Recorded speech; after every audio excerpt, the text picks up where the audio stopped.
हम आपको पहले ही बता रहे हैं कि यह मूवी वयस्कों के लिए है, कृपया बच्चे इसे ना देखें। इसमें कुछ एडल्ट सीन हो सकते हैं। अगर तुम यह वीडियो देखकर बिगड़ जाते हो तो इसमें मेरी कोई गारंटी नहीं है। I hope enjoying you this video, thank you.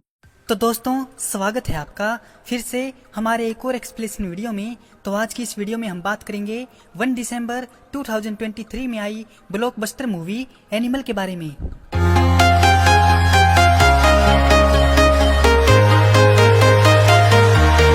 Movie की शुरुआत में हम देखते हैं रणविजय को, जो कि काफी बूढ़ा हो चुका था और अपने दोस्तों को एक ठरकी बंदर की कहानी सुना रहा था।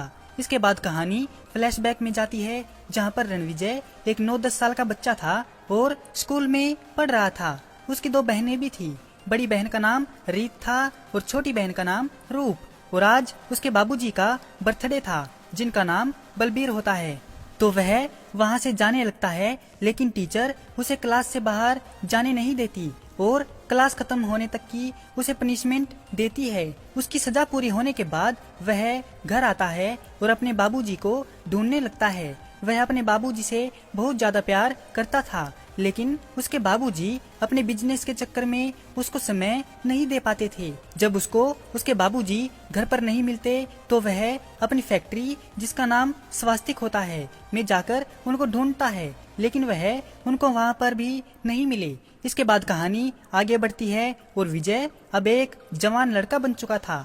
वह अपने एक दोस्त की बहन की एंगेजमेंट में आया हुआ था। जब उसे पता चलता है कि एंगेजमेंट गीतांजलि की है, तो वह अपने स्कूल का सॉन्ग गाता है। सॉन्ग सुनकर गीतांजलि उसके पास आ जाती है। फिर वह उसको कहती है कि तुमको यहाँ देखकर बहुत खुशी हुई भैया। मूवी से हटके विजय बी लाइक धत इसकी माँ का, इतना लंबा गोरा चिट्टा हैंडसम लॉन्ग हेयर बॉय, तुझे भैया दिखता हूँ।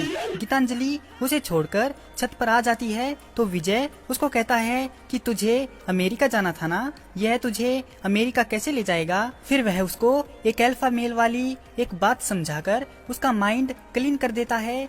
उसकी बातों का असर गीतांजलि पर बहुत गहरा पड़ता है। फिर अगले दिन उसके बाबूजी का जन्मदिन था, तो विजय ने अपने बाबूजी को दिखाने के लिए गिफ्ट के तौर पर अपने बाल कटवा लिए थे। उसके बाबूजी कहते हैं कि तुमने अपने बाल क्यों कटवा लिए, तुम उन बड़े बालों में भी काफी अच्छे लगते थे। तो वह कहता है कोई बात नहीं बाबूजी, अगर आपको वह पसंद है तो मैं फिर से बढ़ा लूंगा। फिर फोटो खिंचवाने के बाद उसमें और उसके बहनोई वरुण में बिजनेस को लेकर थोड़ी बहस हो जाती है। वह अपने बहनोई को बिल्कुल भी पसंद नहीं करता था और जब उसकी बड़ी बहन की शादी हुई थी तो वह विदेश में था। तो रीत उनके बीच में आ जाती है, लेकिन वह रुकने का नाम नहीं लेते। तो रीत बहस को बढ़ता हुआ देखकर अपने बाबूजी बलबीर को बुला लाती है। तो उसके बाबूजी उसको उसके जीजा जी से माफी मांगने के लिए बोलते हैं, लेकिन वह कहता है कि गलती मेरी नहीं उसकी है। फिर हमें एक फ्लैशबैक दिखाया जाता है, जहां पर विजय जब स्कूल में जाया करता था तो वह अपनी बहन से पूछता है कि क्या हुआ। तो उसकी बहन उसको बताती है कि कॉलेज में कुछ लड़के उसके साथ रैगिंग करते हैं। तो वह अपनी बहन को लेकर कॉलेज में पहुंच जाता है और क्लास में जाकर धमकी देता है कि किसने मेरी बहन को छेड़ा। तो कॉलेज स्टूडेंट कहते हैं कि क्या झंड लाइफ हो गई है यार हमारी, अब स्कूल के बच्चे हमको बताएंगे कि हमको कैसे रहना है। वह उसको हल्के में ले रहे थे और उसकी इंसल्ट करके वहाँ से भगाना चाहते थे। विजय को लगा कि ऐसे बात नहीं बनेगी, तभी वह बाहर जाकर एक गन ले आता है और क्लासरूम में फियर फायर करने लगता है और उस लड़के के पास जाकर खड़ा हो जाता है। तो वह लड़का बड़ी ही शराफत से उसको सब कुछ बता देता है। इसके बाद वह लोग कार से जा रहे थे तो वही लड़के आकर उनको घेरने लगते हैं। तो वह एक एक करके उन सब की माँ बहन कर देता है। जब इस बात का पता उसके बाबूजी को लगता है तो वह उसकी अच्छी खातिरदारी करते हैं और बहुत परेशान होते हैं। तो वह उसको बोर्डिंग स्कूल भेज देते हैं। इसके बाद कहानी प्रेजेंट में आती है तो विजय अपनी दोनों बहनों को लेकर अपने जीजाजी से माफी मांगता है। वह कहता है कि आज के बाद ऐसा नहीं होगा। फिर इसके बाबूजी कहते हैं कि बेटा मुझे गलत मत समझो, मैंने तुम्हारी कोई भी शेयर वरुण को नहीं दिए हैं। वरुण काफी अच्छा लड़का है और मेहनती भी है, इसीलिए मैंने सारी जिम्मेदारी उसको सौंप रखी है। तो विजय कहता है, आपका अच्छा बेटा तो वरुण है, मैं तो आपका वाहियात बेटा हूँ। इतना सुनते ही बलबीर उसको एक खूबसूरत इज्जत का तोहफा देते हैं। तो वह कहता है कि मैं और वरुण एक घर में तो क्या, इस देश में भी एक साथ नहीं रह सकते। तो वह नाराज होकर वहाँ से जाने लगता है तो देखता है कि गीतांजलि वहाँ पर आ गई है। तो उसके दोस्त उसको कहते हैं कि तुमने इसको ऐसा क्या कह दिया था कि यह अपनी शादी तोड़कर तेरे पास आ गई है और इसके घर वालों ने इसको घर से निकाल दिया है। फिर विजय गीतांजलि को लेकर अपने पापा के पास जाता है और कहता है कि मैं इस लड़की से शादी करना चाहता हूँ, लेकिन उसके बाबूजी उसकी बात पर कोई रिस्पॉन्स नहीं देते और वहाँ से चले जाते हैं। फिर विजय उसको लेकर उसके घर जाता है तो उनके घर वाले वही फैमिली ड्रामा लगा देते हैं कि समाज क्या बोलेगा, तुम तो इसको भाई भाई कह के बोलती थी, तुम दोनों एक साथ में पड़े हो, ये है वो है फलाना ढिमकाना। फिर वह उन सबका मुंह बंद करवाने के लिए वहीं पर किस कर देते हैं। फिर वह उसे विदेश ले जाने के लिए जहाज में बिठाता है। वह दोनों जहाज में अकेले थे तो गीतांजलि को देखकर विजय के अंदर का शरारती बदमाश जाग गया और उन्होंने जहाज में ही उलू गुलू कर डाला। फिर वह लोग कश्मीर पहुंच जाते हैं और विजय गीतांजलि को वहां की खूबसूरत वादियां दिखाता है और केदारनाथ मंदिर में उससे शादी कर लेता है। इसके बाद कहानी 8 साल आगे बढ़ती है और हमें दिखाई देता है विजय, जो कि अब दूसरा कबीर सिंह लग रहा था। वह अपने कुछ बॉडीगार्ड के साथ एक कंपनी में आता है और वहां पर अपने जीजा जी का काम तमाम कर देता है। यहाँ पर हमें एक बंदा और दिखाया जाता है जिसका नाम असरार हक होता है। वह वरुण को मरते हुए देखता रहता है लेकिन कुछ नहीं कर पाता और बेबस नजर आता है। फिर रात को गीतांजलि उससे पूछती है कि यह हमारे साथ क्या हो रहा है। बच्चे बुलेट प्रूफ गाड़ी में स्कूल जाते हैं और बाहर बॉडीगार्ड हाथ में गन लिए खड़े रहते हैं। हम भी तो औरों की तरह नॉर्मल लोग हैं। तो विजय उससे कहता है कि हम नॉर्मल लोग नहीं हैं और जिन्हें तुम बॉडीगार्ड कह रही हो वह बॉडीगार्ड नहीं, वह मेरे कजिन्स भाई हैं जो अपनी फैमिली को छोड़कर हमारी फैमिली को प्रोटेक्ट करने के लिए आए हैं। फिर गीतांजलि कहती है कि हम अमेरिका में कितने खुश थे, पता नहीं हम यहाँ वापस क्यों आए। फिर हमें एक बैक स्टोरी दिखाई जाती है कि विजय ने अपने जीजा जी को क्यों मारा। तो होता कुछ यूँ है, एक दिन बलबीर सिंह ग्राउंड में खेल रहे थे तो उसी वक्त स्कूल ड्रेस में 2 बदमाश आते हैं और उनको 2 गोलियां मारकर वहाँ से भाग जाते हैं। जब यह बात विजय को पता चली कि उसके बाबूजी पर जानलेवा अटैक हुआ है तो वह गुस्से से पागल हो जाता है और इंडिया वापस आ जाता है। वह आकर अपने बाबूजी का हाल पूछता है। फिर उसके बाबूजी के एक अच्छे दोस्त जिसका नाम मिश्रा था, वह उनको बताते हैं कि इससे पहले तुम्हारे बाबूजी पर और भी अटैक हुए थे।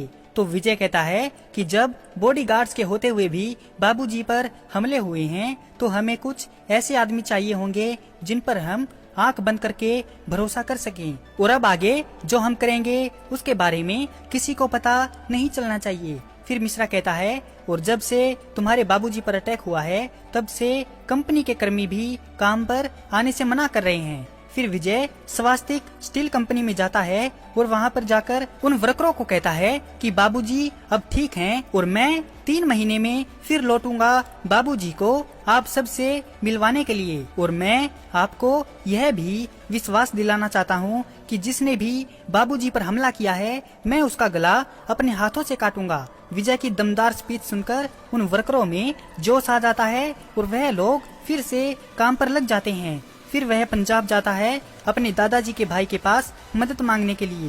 पहले तो उसके कजिन्स थोड़ा भाव खाते हैं और कहते हैं कि वह रेंज रोवर लेकर आया है और तुम सब उसे देखकर फिसल गए। कोई बोला कि तुम सब पागल हो गए हो क्या, हमारी आने वाली नस्लें मिसाल देगी कि मुसीबत के समय भाई भाई के लिए खड़ा हुआ था। तो कोई बोला अरे अगर वह चाहे ना तो पूरी दुनिया की सिक्योरिटी खरीद कर यहाँ खड़ी कर सकता है, लेकिन वह सिक्योरिटी मांगने नहीं हमारा हौसला और विश्वास मांगने आया है। फिर कोई और बोला अरे मैं तुम लोगों से यही तो सुनना चाहता था, मैं देखना चाहता था कि तुम सब उस काम के लिए लायक हो या नहीं, या तुम सब भी पैसों पर ही मरते हो। लेकिन नहीं, मैं गलत था, हम सभी उसकी मदद के लिए जाएंगे। फिर विजय अपने दादाजी से विदा पाकर उन सब को लेकर वहाँ से चला जाता है। विजय को डर था कि पहले उसके बाबूजी पर हमला हो चुका है तो वह लोग दोबारा भी कोशिश करेंगे, इसीलिए उनके हमले को नाकाम करने के लिए वह अपने बाबूजी का बॉडी डबल लाकर उनके सामने खड़ा कर देता है ताकि उसके बाबूजी की जान बच सके। वह लोग उस बॉडी डबल को बलबीर सिंह के सारे तौर तरीके सिखाते हैं, जैसे उठना बैठना, खाना पीना, चलना। बॉडी डबल को देखकर बलबीर सिंह काफी सरप्राइज रह जाता है। फिर उसी शाम को वह बॉडी डबल अपनी फैमिली से मिलने के लिए जा रहा था, तभी असरार हक उस पर ताबड़तोड़ गोलियां चला देता है और उसको मार देता है। असरार हक वही था जो हमने उस मीटिंग में देखा था। जब वरुण को पता चला कि बलबीर सिंह अभी जिंदा है तो वो उसे देखकर सरप्राइज रह जाता है। दरअसल वरुण ने ही असरार हक को बलबीर सिंह को मारने के लिए बोला था। फिर वह असरार को कॉल करके बताता है कि जिसको तुमने मारा है वह असली बलबीर नहीं था, वो उसका बॉडी डबल था। फिर वरुण और असरार एक प्लान बनाते हैं कि उसके बेटे को तुम मार दो और बाप को घर पर मैं मार दूंगा। विजय वरुण पर काफी टाइम से नजर रख रहा था। वह उसकी कॉल लाइव सुन लेता है और उसे पता चल जाता है कि उसके बाबूजी पर गोलियां वरुण ने चलवाई थी। तो वह अगले दिन उस मीटिंग में जाकर वरुण का काम तमाम कर देता है। इसके बाद मूवी प्रेजेंट में आती है। विजय को यह बात पता थी कि उसके बाबूजी को मारने वाला अकेला वरुण ही नहीं था, बल्कि वो बंदा भी था जो वरुण से फोन पर बात कर रहा था। तो विजय सोचता है कि अभी खतरा टला नहीं है, तो वह उन लोगों का सामना करने के लिए एक वेपन डीलर फ्रेडी से कांटेक्ट करता है और उससे एक दमदार मशीन गन की डील करता है। तभी वहाँ पर असरार अपने 300 आदमियों के साथ वहाँ पर आ जाता है और विजय के आदमियों पर फायर करने लगता है। तो विजय फ्रेडी से उसका कच्छा मांगता है और खुद पहन लेता है। वो क्या है कि विजय को कच्छे की थोड़ी प्रॉब्लम हो गई थी, तो वह बगैर कच्छे के ही वहाँ पर आ गया था।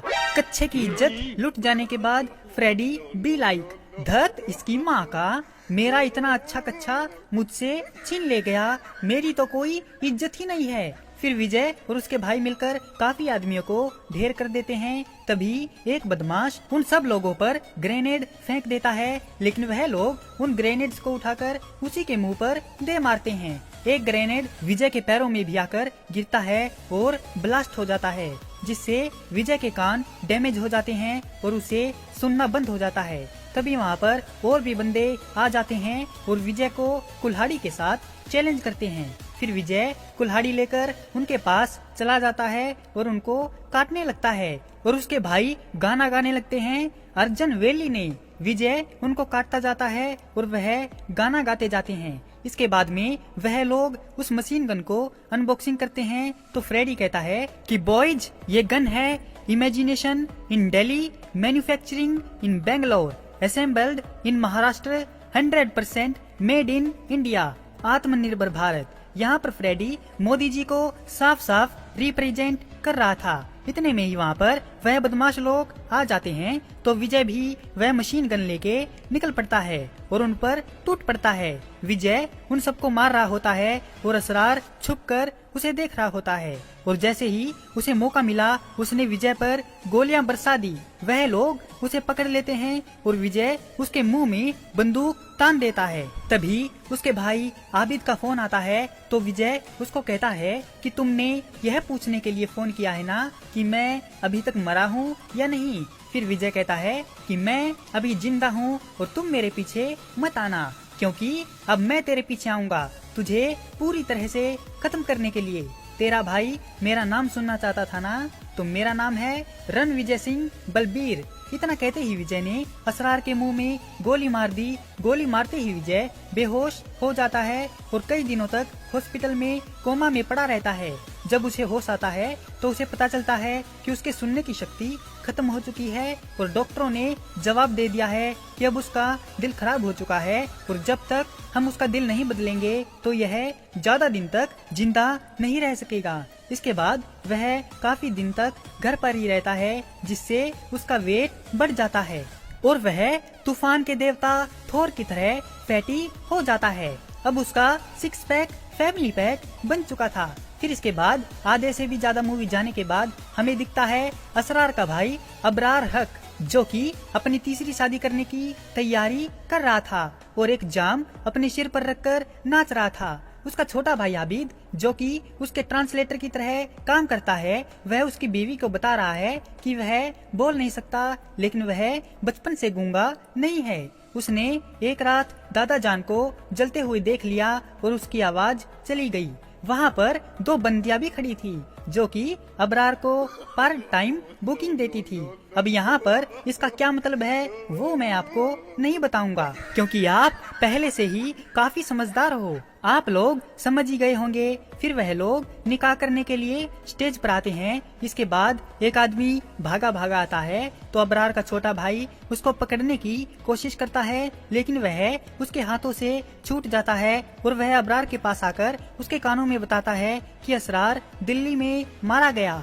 इतना सुनते ही अबरार का गुस्सा 7वें आसमान पर हो जाता है और वह उस आदमी को जान से मार डालता है। फिर वह उन लोगों को कहता है कि मेरे भाई असरार के लिए 2 मिनट का मौन व्रत रखें। मौन व्रत के बाद वह सीधा अपनी बेगम के पास जाता है और सबके सामने वहीं पर शुरू हो जाता है। तो वहाँ पर खड़ी वुमेन सोचती होंगी कि अरे यार, इसे तो शर्म आएगी नहीं, तो चलो हम ही पतली गली से निकल लेते हैं। काम निपटाने के बाद उसका अपनी बेगम से मन नहीं भरा तो वह पार्ट टाइम बंदियों को बुलाता है और उनके साथ भी शुरू हो जाता है। इसके बाद अबरार उस आदमी के पास जाता है जिसकी मदद से असरार इंडिया गया था। अबरार उस आदमी को इशारे से कहता है कि बलबीर सिंह को मारने का प्लान एकदम अच्छा था। इससे वह आदमी खत्म हो जाता जिसने स्वास्तिक स्टील कंपनी बनाई, वह कंपनी जिसमें से मेरे दादाजी को कुत्ते की तरह लात मार के भगा दिया। तुम लोगों ने साधारण से काम को अपना पर्सनली को बना लिया और उसके बेटे के पीछे पड़ गए। उस गलती की वजह से मेरा भाई मारा गया। अब तू जा और मेरे भाई को सॉरी बोल। इतना बोलकर आबिद ने उसके माथे पर गोली मार दी। इसके बाद हम देखते हैं कि विजय को नया हार्ट मिल गया है और अब वह बिल्कुल ठीक हो गया है, जिसकी खुशी में वह एक नंगा पुंगा होकर अपने गार्डन में इस बात की खुशी मना रहा है। अब तो वह बिल्कुल फिट भी हो गया था। उसका फैमिली पैक भी वापस 6 पैक बन गया था। तभी वहाँ पर एक लड़की आती है जिसका नाम जोया होता है। फिर विजय के भाई उसको बताते हैं कि यह 3 महीनों से तुमसे मिलने की कोशिश कर रही है और तुम्हारे अंदर जो दिल है वह इसके फियोंसे का है। जोया वहाँ से जाने लगती है। तभी विजय उसको कहता है कि जब तक तुम्हारा मन हल्का नहीं हो जाता तुम मेरे दादाजी के यहाँ पर रुक सकती हो। फिर विजय उसको अपने दादाजी के हाउस पर ठहरने के लिए बोलता है और उसके साथ चक्कर चलाने लगता है और उसको अपने मोहब्बत के जाल में फंसा लेता है और उसके साथ दंगल खेलने लगता है। और वहीं पर गीतांजलि को भी थोड़ा शक होने लगता है कि कुछ गड़बड़ है और वह उसके भाइयों से पूछने लगती है कि तुम्हारे भाई आजकल ना तो लंच पर आते हैं और ना ही डिनर पर, बात क्या है। लेकिन वह दोनों उसको बड़ी ही सफाई से भूतिया बना देते हैं। इसके बाद विजय एक दिन रोल्स रॉयल्स के क्रिएटर को बुलाता है और जोया की गर्दन पर लव बाइट के निशान की एक कार उनको बनाने के लिए कहता है। वह लोग उस कलर की रोल्स रॉयल्स बना भी देते हैं और जैसे ही वह उसे देखने आते हैं उसमें एक ब्लास्ट हो जाता है। यह मंजर देखकर जोया काफी डर जाती है। फिर विजय उसके पास आता है और उसको 200 साल पुरानी एक साड़ी देता है और कहता है कि मैंने मौलवी साहब को बुलवा लिया है, हम निकाह करने वाले हैं। लेकिन जोया शादी करने से साफ इनकार कर देती है और उससे कहती है मैं आपकी दुश्मन हूँ। यह दिल जो आपको मिला है मेरा इसके साथ कोई भी रिश्ता नहीं है और यह सब इतनी सफाई से किया गया है कि आप लोगों के लाख ढूंढने पर भी किसी को कुछ भी पता नहीं चला। यह सब अबरार हक का प्लान था जो स्कॉटलैंड में रहता है। उसे आपके बारे में सब पता है। वह लोग एक दूसरा बॉडी डबल विजय बना रहे हैं ताकि आपकी फैमिली को खत्म कर सकें जब आप मेरे साथ होंगे। वह ऐसा इसीलिए कर रहे हैं ताकि मरते वक्त आपकी फैमिली की जुबां पर यह सवाल रहे कि जो आदमी उनको सबसे ज्यादा प्यार करता है वही उनकी जान क्यों लेना चाहता है। और हो सकता है कि यह ब्लास्ट भी अबरार ने ही करवाया हो। तो विजय कहता है कि यह ब्लास्ट अबरार ने नहीं, मैंने करवाया था, तुम्हारा मुंह खुलवाने के लिए। मैं पहले दिन से जानता था कि तुम कौन हो। जोया विजय से सचमुच प्यार करने लगी थी और विजय को लग रहा था कि यह अभी भी प्यार का नाटक कर रही है। तो वह कहता है कि तुम मुझसे प्यार करती हो ना, तो साबित करो, आओ और मेरे जूते चाटो। तो जोया यह भी करने के लिए तैयार हो जाती है। तो विजय को यकीन हो जाता है कि वह सच बोल रही है। तो वह उसे छोड़ देता है और अपने भाइयों से कहता है कि लड़की जितने दिन चाहे उतने दिन यहाँ पर रह सकती है, और अगर नहीं तो वह जहाँ जाना चाहती है उसे सही सलामत पहुँचा दो। विजय के दादाजी उसको बताते हैं कि हम 3 भाई थे, एक तो गांव में रुक गया और हम दोनों ने मिलकर स्वास्तिक स्टील कंपनी शुरू की और हम उसे चलाने में कामयाब भी हो गए। लेकिन मेरे छोटे भाई के मन में लालच आ गया और वह घोटालेबाजी करने लगा। तो मैंने उसे कंपनी से निकाल दिया और इसी बदनामी की वजह से उसने देश छोड़ दिया और विदेश में जाकर रहने लगा।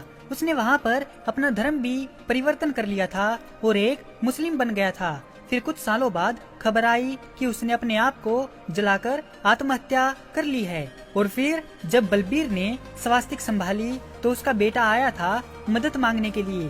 तो बलबीर कहता है कि वह मदद मांगने के लिए नहीं आया था, वह स्वास्तिक में अपना हक मांगने के लिए आया था, जो कि उसका बिल्कुल भी नहीं था। अगर वह भाई होने की हैसियत से मुझसे कुछ मांगता तो हो सकता था कि मैं मना नहीं करता। दादाजी आगे बोलते हैं कि अबरार के बाप ने अपना मजहब बदलकर 3-4 शादियां की और उसके कई सारे बच्चे हैं, उनकी अलग अलग बीवियों से। अबरार उन सब में सबसे बड़ा है, वह तुम्हारा भाई है। तो विजय कहता है कि कौन किसका भाई है, किसका क्या मजहब है, इससे मुझे घंटा फर्क नहीं पड़ता। यह कहानी आपको मुझे पहले ही बता देनी चाहिए थी दादाजी। तो उसके दादाजी कहते हैं कि मुझे पता नहीं था बेटा कि यह दुश्मनी उस बच्चे के दिल में इतना बड़ा नासूर बन जाएगी। तो विजय चिल्लाकर कहता है कि वह बच्चा अबरार हक हमारी पूरी फैमिली को खत्म करना चाहता है, क्या आपको यह बात पता है? तो उसके दादाजी कहते हैं तू उसको मारेगा और उसके भाई,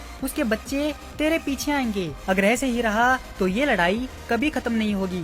जैसे ये तेरे भाई हैं वैसे वो भी तेरा भाई है बेटा, छोड़ दे सब कुछ और माफ कर दे उसे। लेकिन विजय नहीं मानता और कहता है कि मैं उसे मार दूंगा दादाजी और माफ आप कर देना। फिर विजय गीतांजलि के पास जाता है। आज करवा चौथ था तो उसने उसके लिए व्रत रखा था। तो विजय उसको बताता है कि मैं पिछले कई हफ्तों से जोया के साथ सोया हूँ। इतना सुनते ही गीतांजलि उसके गाल पर एक इज्जत का तोहफा दे देती है। फिर उन दोनों में लड़ाई शुरू हो जाती है। तो विजय उसको समझाता है कि वो हमारी जासूसी करने आई थी तो मुझे यह नाटक करना पड़ा। लेकिन गीतांजलि उसकी एक नहीं सुनती और वह उससे तलाक लेने की मांग करने लगती है और कहती है कि काश उस दिन तुम्हारे पापा मर गए होते। यह तुम्हारा प्यार तुम्हारे पापा के लिए जोग नहीं रोग है। इतना सुनते ही विजय उसके सामने गन तान देता है। लेकिन उनकी लड़ाई ज्यादा देर तक नहीं चलती और विजय उसको मना लेता है। फिर इसके बाद विजय स्कॉटलैंड पहुंच जाता है जहां पर अबरार का ठिकाना था। वहां पर पहुंचकर विजय अबरार को ललकारता है तो अबरार उससे लड़ने के लिए चल पड़ता है। लेकिन आबिद उसे बीच में ही रोक लेता है और कहता है कि हमारे सारे आदमी मर चुके हैं और वह मरने के लिए तैयार है और अभी के वक्त उससे लड़ने में बेवकूफी है। उसका मकसद ही है तुझे मारना। और तुम्हारा मकसद क्या है? स्वास्तिक और बलबीर चाचा को खत्म करना। तू बलबीर चाचा को मार दे, वो अपने आप मर जाएगा। इसीलिए मेरे भाई अभी यहाँ से निकलने में ही फायदा है।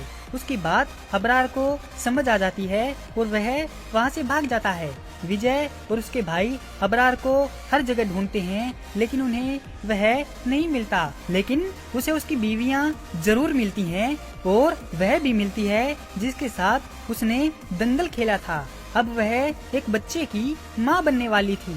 तो वह उनसे पूछने की कोशिश करता है कि अबरार कहाँ है, तो वह उसे बताने से साफ इनकार कर देती है। तो विजय उनके साथ दंगल खेलने की धमकी देता है, जिसकी वजह से अबरार की एक बीवी डर कर सब कुछ उगल देती है कि वह अभी अभी यहाँ से भागा है और एयरप्लेन से शहर छोड़ने की कोशिश कर रहा है। फिर वह लोग वहाँ से चले जाते हैं।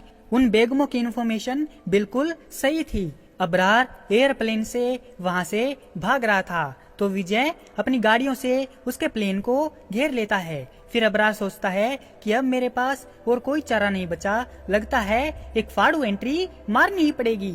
फिर वह अपना प्लेन रोकता है और नीचे उतरता है। अब विजय और अबरार आमने सामने थे। विजय अपने भाई को कहता है कि मैं खड़ा रहूं, गिर जाऊं या मर जाऊं, कोई गोली नहीं चलाएगा, इसे सिर्फ मैं मारूंगा। विजय आगे बढ़ता है और अबरार का मुंह तोड़ देता है।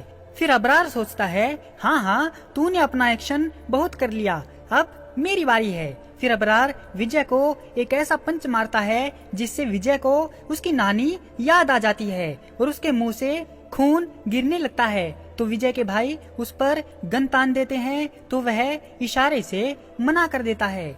अबरार उसको इतना मारता है कि उसके कान की मशीन भी निकलकर गिर जाती है। इतने में ही वहाँ पर अबरार के आदमी भी आ जाते हैं और उनको मारने की कोशिश करते हैं, लेकिन अबरार हाथ के इशारे से मना कर देता है। उन दोनों में काफी अच्छा एक्शन होता है। फिर अबरार विजय को अपने नीचे दबा लेता है और एक सिगरेट सुलगा लेता है, थोड़ा दिखावा करने के लिए। फिर विजय हिम्मत करके उठता है उसका सामना करने के लिए, लेकिन अबरार उसको अपनी बाहों में दबोच लेता है। तो विजय को अपने बाबूजी की याद आती है जब उनको गोली लगी थी। फिर वह अबरार से अपने आप को छुड़ाता है और अपना कड़ा निकाल के उसके मुंह पर दे मारता है और अबरार की आंख फोड़ देता है। फिर विजय का भाई उसको चाकू देकर जाता है। तो विजय अबरार को कहता है कि दादाजी ने कहा था कि तू हमारा खून है, हमारा भाई है, मैं रुकने के लिए तैयार हूँ, क्या तू रुकेगा, बोल। तो आबिद कहता है कि मेरा भाई बोल नहीं सकता। तो दूसरी तरफ से विजय का भाई बोलता है कि मेरा भाई सुन नहीं सकता।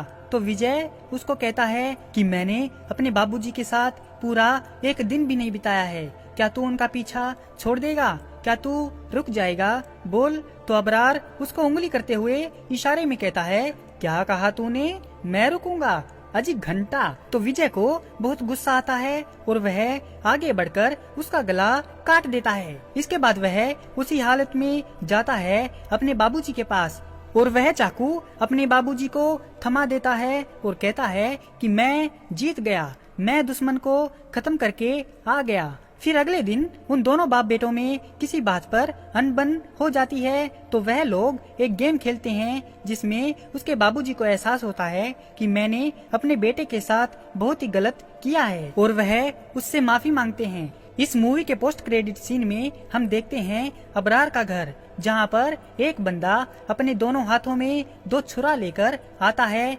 यह वही होता है जो विजय का बॉडी डबल है। यह अबरार का छोटा भाई है जो कि एक प्रोफेशनल कसाई है। वहाँ पर हम जोया को भी देखते हैं जिसने फिर से अपनी पार्टी बदल ली थी। उन लोगों ने विजय के 2 भाइयों को भी पकड़ के रखा था। वह आगे बढ़ता है और उसके एक भाई को मार डालता है। वह अबरार की बीवी को कहता है कि मैं आपसे शादी करूंगा और इन दोनों बच्चों की जिम्मेदारी मैं उठाऊंगा। फिर वह वापस विजय के भाई के पास जाता है और कहता है कि तू वही है ना जो मेरे भाई को मारते वक्त गाना गा रहा था और तूने ही रनवे पर चाकू दिया था ना। इतना बोलकर वह उसको बेदर्दी के साथ काटने लगता है। और इसके आगे की कहानी हमें दिखेगी एनिमल पार्क में। लास्ट में हमें फिर से वही रणविजय दिखता है जो कि अबरार के स्टाइल में उंगली कर रहा था। इसी के साथ यह मूवी यहीं पर खत्म हो जाती है। तो दोस्तों, कैसी लगी आपको एनिमल मूवी की यह एक्सप्लेनेशन वीडियो? अगर आपको यह वीडियो पसंद आई हो तो इस वीडियो को लाइक और हमारे चैनल को सब्सक्राइब जरूर करें। आपका हमारी वीडियो देखने के लिए बहुत बहुत धन्यवाद और शुक्रिया।